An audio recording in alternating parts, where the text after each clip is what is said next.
जय हिंद दोस्तों। आज हम लोग जानेंगे पुस्तकालय तथा सूचना सेवा में राज्य नीति में सम्मिलित किए जाने वाले घटक कौन है। राज्य नीति का मतलब पुस्तकालय से संबंधित जो राज्यों द्वारा नीतियां जो बनाई जाती है उसमें कौन कौन से घटक या कौन कौन से कंपोनेंट शामिल होते हैं उसके बारे में हम लोग जानेंगे।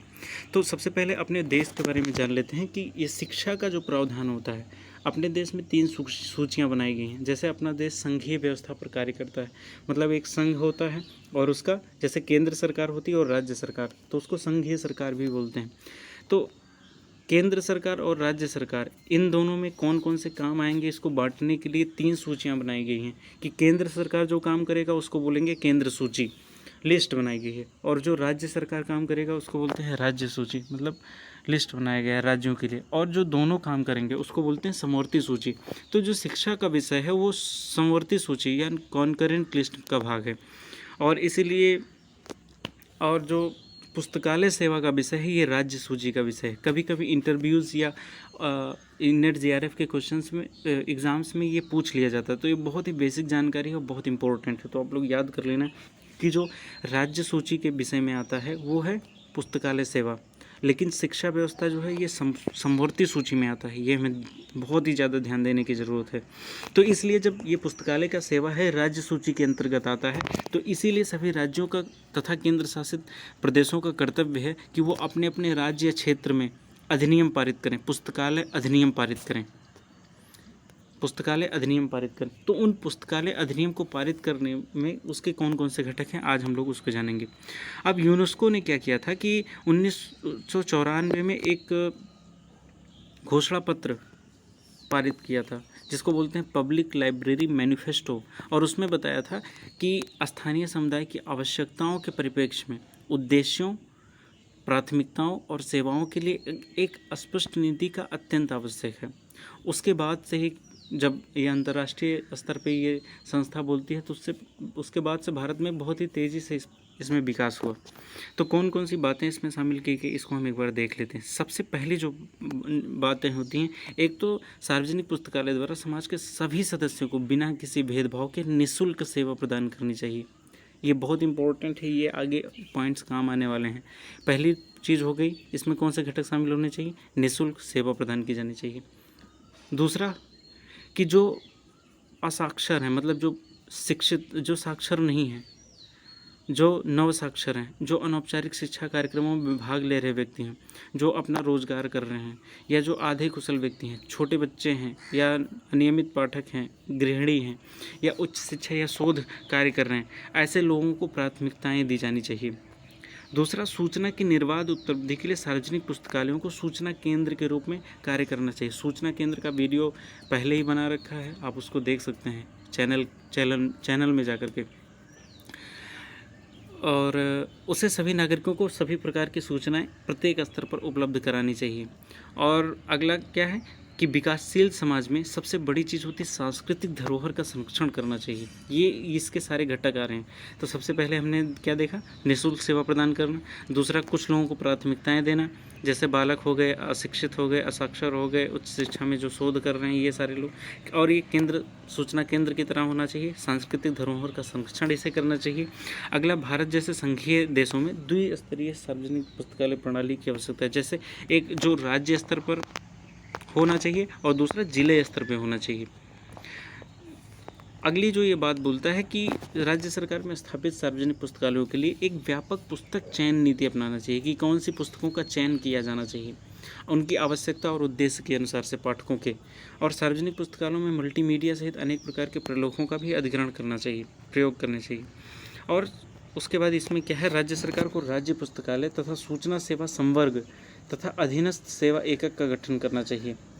और इसकी जो भर्ती या नियम जो होने चाहिए भारतीय संविधान के अनुच्छेद 309 के प्रावधानों के अनुसार होने चाहिए। तो ये पूछा जा सकता है कि कौन से अनुच्छेद के अंतर्गत आता है, तो अनुच्छेद 309 ये हमें याद करना चाहिए। कुछ ही चीज़ें हैं संविधान से रिलेटेड, जैसे ये समवर्ती सूची, अनुच्छेद, ये बहुत कम ही आएंगे, संविधान तो हमें पूरा पढ़ना नहीं है। अगला, पुस्तकालय अधिनियम के द्वारा राज्य सरकार शिक्षा अधिकर मतलब होता है सब टैक्स। एक तो टैक्स होता है जो पूरा का पूरा लगाया जाता है, लेकिन कुछ छोटे टैक्स होते हैं, उपकर लगाए जाते हैं शिक्षा पर उपकर। जैसे पेट्रोल है वो 72 रुपये में हो रहा है तो उसमें 2% का शिक्षा कर लगा दिया तो उसको बोलते हैं उपकर। उप मतलब जो मूल रूप से कर ना हो लेकिन किसी भी क्षेत्र में धन की आपूर्ति करने के लिए लगाया गया टैक्स उसको बोलते हैं उपकर या अधिकर। तो ये शिक्षा अधिकर की भी व्यवस्था किया जाना चाहिए। जैसे घर पे लगता है, संपत्ति पे लगता है, वाहन पे लगता है। ऐसे सरकार द्वारा स्थानीय निकायों, शैक्षिक संस्थानों, महिला मंडली इत्यादि के द्वारा संचालित पुस्तकालयों को भी प्रोत्साहन दिया जाना चाहिए। तो ये इसके कुछ घटक हैं कि जब राज्य कोई पुस्तकालय नीति बनाए तो उसमें ये सारी चीज़ें ज़रूर ध्यान देनी चाहिए। तो अब हम लोगों ने जब घटक जान लिया तो पुस्तकालय अधिनियम की आवश्यकता क्यों है, कानून की आवश्यकता क्यों है, ये भी जान लेना बहुत ज़्यादा ज़रूरी है। तो जान लेते हैं हम लोग।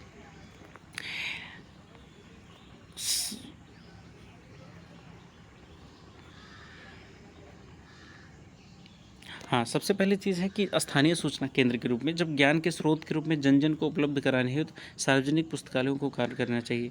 और उसके में मैंने बताया कि कुछ लोगों को प्राथमिकताएं देनी चाहिए।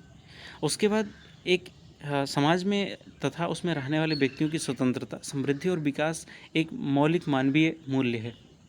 जब ये मौलिक मानवीय मूल्य है तो उन्हें सूचना पाने का भी अधिकार होगा उसको। और ये सूचना या शिक्षा कब मिलेगा, जब निःशुल्क रूप से सार्वजनिक सेवाएं प्रदान की जाएंगी। और ये सार्वजनिक सेवाएं कब प्रदान की जाएंगी, जब सरकारों पर दायित्व निर्धारित किया जाएगा, जब सरकारों का दायित्व बना दिया जाएगा कि आपको लाइब्रेरी बनाना ही है तो ये बनाएंगे ही।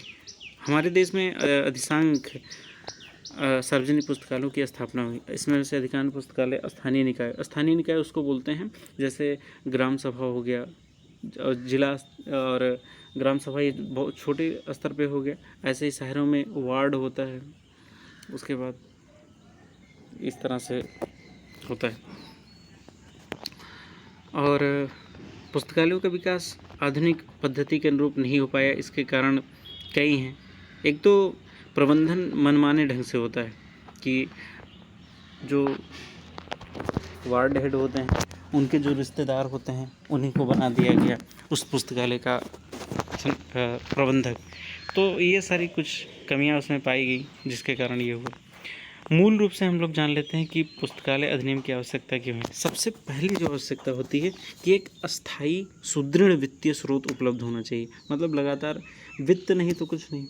अगर धन ही नहीं है तो क्या बना पाएंगे, ना तो बिल्डिंग बनेगी, ना ज़मीन आएगा, ना पुस्तकालय होगा, ना कर्मचारी वेतन होगा। तो इसलिए ये परमानेंट होना चाहिए, नहीं कि एक महीना दिए दूसरे दिन वेतन ही नहीं दिए। ये आप देख सकते हैं, ये केस स्टडी में बता रहा हूँ कि अभी कुछ दिन पहले हरदयाल म्यूनिसिपल लाइब्रेरी दिल्ली, इसमें यहाँ के लाइब्रेरी कर्मचारियों को कई महीने से वेतन नहीं मिला था तो उन्होंने हड़ताल वगैरह भी किया था। वो काफ़ी न्यूज़ में आया था तो उसको आप पढ़ सकते हैं, जबकि वो सरकारी लाइब्रेरी है। उसके बाद दूसरा क्या है, इसके अंतर्गत मानकों पर आधारित पुस्तकालय सेवाएं चलाई जाएंगी। किसी व्यक्ति ने खोला, वो अपना ध्यान दे रहा तो अपने फ़ायदे के लिए खोलेगा, वो अपना मानक खुद बनाएगा। लेकिन जब सरकारें अधिनियम ले आएंगी तो उसका एक स्टैंडर्ड बन जाएगा और इसका उद्देश्य पूर्ति के साथ उत्तरदायित्व का निर्वाह करेगा। और उसके बाद समुचित प्रशासनिक व्यवस्था भी हो जाएगा, जो उसका पर्यवेक्षण भी करेगा, देख रेख भी करेगा और प्रशासन भी ठीक से चलाएगा। और राज्य और जिला स्तर पर दूर दराज के गाँवों तक सभी नागरिकों द्वारा निःशुल्क उपयोग के लिए सुव्यवस्थित पुस्तकालय प्रणाली का गठन किया जाएगा। निष्कर्ष रूप में कहा जा सकता है कि जनसमूह की ज्ञानार्जन संबंधी आवश्यकताओं को संतुष्ट करने में पुस्तकालय एवं सूचना सेवा की निर्णायक भूमिका होती है। केवल सार्वजनिक पुस्तकालय अधिनियम के द्वारा ही सार्वजनिक पुस्तकालय प्रणाली का निर्माण किया जा सकता है, उसे कायम रखा तथा विकसित किया जा सकता है। इस प्रकार सभी नागरिकों को आधुनिक पुस्तकालय सेवा उपलब्ध कराने वाली सुदृढ़ आर्थिक स्रोत पर आधारित तथा समुचित रीति से अभिशासित एवं प्रबंधित पुस्तकालय प्रणाली की स्थापना केवल पुस्तकालय अधिनियम के माध्यम से ही किया जा सकता है। इसलिए पुस्तकालय अधिनियम महत्वपूर्ण है। और पुस्तकालय अधिनियम के घटकों को संक्षिप्त में प्रस्तुत करना कि उस घटक में क्या क्या आते हैं। सबसे पहले तो राज्य नीति में कौन कौन से घटक आते हैं। दूसरा, पुस्तकालय अधिनियम क्यों इम्पोर्टेंट है। अगला, पुस्तकालय अधिनियम में क्या क्या आएगा, क्या क्या लिखा जाएगा, इसके बारे में जब हम जानते हैं तो सबसे पहले उसमें प्रस्तावना लिखा जाएगा। प्रस्तावना को बहुत ही इम्पोर्टेंट होता है। प्रस्तावना किसी भी डॉक्यूमेंट का समरी हम बोल सकते हैं, समरी है। तो ये सुस्पष्ट और सुव्यक्त होना चाहिए। राज्य स्तरीय प्राधिकरण बनाना चाहिए, स्टेट लेवल अथॉरिटी, एक बोर्ड बनाना चाहिए जिससे ठीक से उसका प्रबंधन और प्रशासन हो सके। अगला, राज्य का मुख्य कार्यकारी अधिकारी होना चाहिए, चीफ एग्जीक्यूटिव ऑफ स्टेट होना चाहिए। इस अधिनियम में ऐसा प्रावधान होना चाहिए कि सार्वजनिक पुस्तकालयों का निदेशक राज्य स्तर पर मुख्य कार्यकारी होगा, जो सूचना विज्ञान क्षेत्र का व्यावसायिक व्यक्ति होगा। इसमें ये भी ठीक से बताया गया। तो राज्य का एक मुख्य कार्यकारी होना चाहिए। अगला, पुस्तकों का नेटवर्क होना चाहिए, नेटवर्क्स ऑफ पुस्तकालयों का नेटवर्क्स ऑफ लाइब्रेरीज। इस अधिनियम में पुस्तकालयों की स्थापना तथा कार्यात्मकता के लिए संरचना का प्रावधान होना चाहिए, जिसमें कस्बों तथा गांवों से लेकर शहरों, जनपदों तथा राज्य केंद्रीय पुस्तकालयों तक विभिन्न स्तर के पुस्तकालय एक दूसरे से जुड़े होंगे। वित्तीय खंड, वित्तीय स्रोतों का भी स्पष्ट उल्लेख होना चाहिए।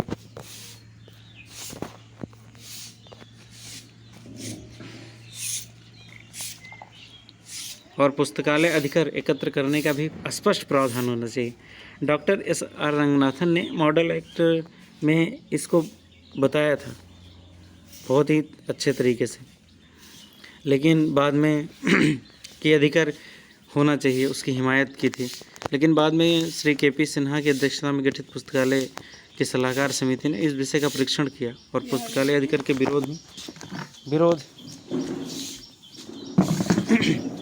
में बात किया था और उसके स्थान पर पुस्तकालयों को अस्थायी वित्त उपलब्ध कराने की बात की थी। उसने बोला था कि अधिकार लगाने से अच्छा है कि अस्थायी वित्त ही दिया जाए। श्रम शक्ति, मैन पावर, और जो पुस्तकालय में काम करने वाले व्यक्ति हैं उनको राज्य कर्मचारी का दर्जा देना चाहिए। इसमें बताइए, जवाबदेही होना चाहिए, आय व्यय का सरकारी ऑडिट के अनुसार निरीक्षण और पर्यवेक्षण होना चाहिए, ये बहुत इंपॉर्टेंट है। पुस्तकों का पंजीकरण होना चाहिए, राज्य में प्रकाशित पुस्तकों एवं पत्र पत्रिकाओं के पंजीकरण के लिए विधिसम्मत निष्पक्ष नियम प्रावधान होना चाहिए। और नियम सारे संबंधित कार्यालयों, कर्मचारियों और अनुभागों के प्रशासन, नियंत्रण तथा कार्यात्मकता के लिए राज्य पुस्तकालय प्राधिकरण द्वारा नियम बनाए जाने चाहिए। तो इसमें कुछ चीज़ें आ जाती हैं, जैसे सबसे पहले प्रेम्बल, प्रस्तावना, राज्य स्तरीय प्राधिकरण, स्टेट लेवल अथॉरिटी, राज्य का मुख्य कार्यकारी, चीफ एग्जीक्यूटिव ऑफ स्टेट, पुस्तकालयों का नेटवर्क, वित्तीय खंड, श्रम शक्ति, जवाबदेही, पुस्तकालयों का पंजीकरण और नियम, ये सारी चीज़ें इसमें आ जाती हैं। आगे हम लोग पढ़ेंगे रंगनाथन के मॉडल पब्लिक लाइब्रेरीज एक्ट पर संक्षिप्त टिप्पणी या भारत में मॉडल सार्वजनिक पुस्तकालय अधिनियमों या बिलों की संक्षिप्त जानकारी। धन्यवाद। आज हम लोग यहीं तक करें।